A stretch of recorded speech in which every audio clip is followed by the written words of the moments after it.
ত্রিপুরা প্রদেশ Congress minority ডিপার্টমেন্টের গুরুত্বপূর্ণ বৈঠক অনুষ্ঠিত হয় বৃহস্পতিবার প্রদেশ কংগ্রেস ভবনে। এই বৈঠকে পৌরোহিত্য করেন প্রদেশ কংগ্রেস সভাপতি আশিস কুমার সাহা। তাছাড়া উপস্থিত ছিলেন বিধায়ক সুদীপ রায় বর্মন, মাইনরিটি ডিপার্টমেন্টের সভাপতি রাহুল আলম সহ অন্যান্যরা। আজকের এই বৈঠক থেকে সিদ্ধান্ত নেওয়া হয় ওয়াকফ বিলের বিরুদ্ধে জাতীয় কংগ্রেসের কর্মসূচির অঙ্গ হিসেবে রাজ্য ও বিভিন্ন বিক্ষোভ কর্মসূচি পালন করা হবে। বক্তব্য রাখতে গিয়ে প্রদেশ কংগ্রেস সভাপতি আশিস কুমার সাহা তীব্র বিরোধিতা করেন। পাশাপাশি রাজ্য সরকার কাঁটাতারের বেড়ায় বাংলাদেশের অংশে বসবাসকারীদের সঙ্গে বিমাতৃসুলভ আচরণ করে চলেছে বলে জানান তিনি। ঈদের আগে তাদের বিদ্যুৎ সংযোগ ছিন্ন করায় রাজ্য সরকারের তীব্র সমালোচনা ও বিরোধিতা করেন তিনি। ব্যুরো রিপোর্ট, আরই, ধর্মনগর।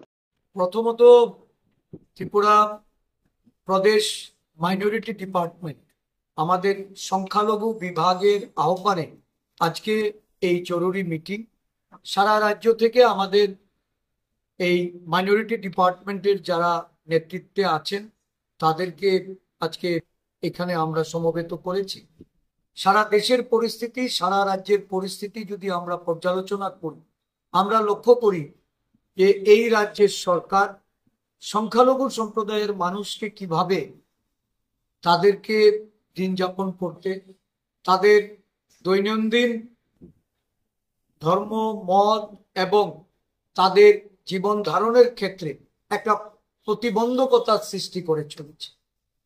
বিগত কিছুদিন ধরে আপনারা লক্ষ্য করেছেন সীমান্তবর্তী এলাকায় একটা উত্তেজনার পরিস্থিতি তৈরি হচ্ছে। দেখা গেছে দীর্ঘদিন স্থায়ীভাবে বসবাসকারী জনগণ যারা সংখ্যালঘু মুসলিম সম্প্রদায়ের মানুষ, তাদের উপর অত্যাচার নামিয়ে নিয়ে এসেছে প্রশাসনিকভাবে। প্রশাসনের তরফ থেকে বিদ্যুৎ সংযোগ ছিন্ন করা হচ্ছে। বিভিন্ন জায়গায় যারা কাঁটাতারের বাইরে বসবাসকারী তাদেরকে যাতায়াতের ক্ষেত্রে প্রতিবন্ধকতা তৈরি করা হচ্ছে। এবং এটা করা হচ্ছে কোন সময়টাতে?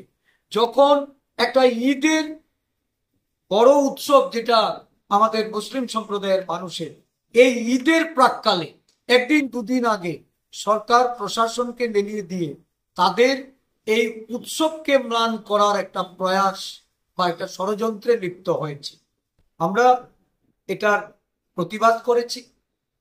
আমরা মানবাধিকার কমিশনে গিয়েও এই বিষয়গুলি আমরা তুলে এটার বিহিত করার জন্য পদক্ষেপ নিতে বলেছি। মানবাধিকার কমিশন আশ্বস্ত করেছে প্রতিনিধি পাঠাবে। শুধু তাই নয়, সারা রাজ্যে এই সংখ্যালঘু মুসলিম বলুন, খ্রিস্টান বলুন, বৌদ্ধিস্ট বলুন, এই তিনটি সম্প্রদায়ের মানুষকে তাদের যে অধিকার, সেই অধিকার লব্ধ করতে নানাভাবে তাদেরকে নির্যাতনের সম্মুখীন হতে হচ্ছে। বর্তমানে তো সারা দেশের পরিস্থিতি আপনারা লক্ষ্য করছেন যে ওয়াকফ বিল সংসদে এনে এই বিল প্রয়োগ করে সংখ্যালঘু জাতিগোষ্ঠীর মানুষ, এটা মুসলিম, খ্রিস্টান, বুদ্ধিস্ট, শিখ, জৈন, পার্সি, বিভিন্ন জনগোষ্ঠীর মানুষের তাদের অধিকারকে খর্ব করার জন্য একটা প্রয়াস। এটা কেন্দ্রীয় সরকার এই ওয়াকফ বিলকে সামনে রেখে আগামী দিন আরো অন্যান্য সংখ্যালঘুদের তাদেরকেও সংকুচিত করা, তাদের আশঙ্কিত করা, তাদের জনজীবনে একটা ভয়াবহ পরিবেশ তৈরি করার ক্ষেত্রে এই যে ওয়াকফের যে দায়িত্ব ছিল, সেই দায়িত্বগুলির মধ্যে হস্তক্ষেপ করা কেন্দ্রীয় সরকার এই বিলের মাধ্যমে তারা সেটার প্রচেষ্টা নিয়েছে। আমরা এর বিরোধিতা করে আমাদের কেন্দ্রীয় নেতৃত্ব, আমাদের সাংসদরা তারা এর প্রতিবাদ জানিয়েছে। আমরাও আজকে এই সভায় সংখ্যালঘু আমাদের যে ডিপার্টমেন্ট, এই ডিপার্টমেন্টের তরফ থেকে এর তীব্র প্রতিবাদ জানাচ্ছি। এই বিলের বিরোধিতা করে আমরা আজকে এখানে আলোচনা করে আমরা সিদ্ধান্ত গ্রহণ করব। সর্বভারতীয় জাতীয় কংগ্রেস দল সম্পূর্ণরূপে এর নেতৃত্ব দিচ্ছে। সমগ্র বিরোধী দলগুলি আজকে ঐক্যবদ্ধ হয়ে এই জায়গায় এসে দাঁড়িয়েছে যে এই বিল কোনোভাবেই মেনে নেওয়া যায় না।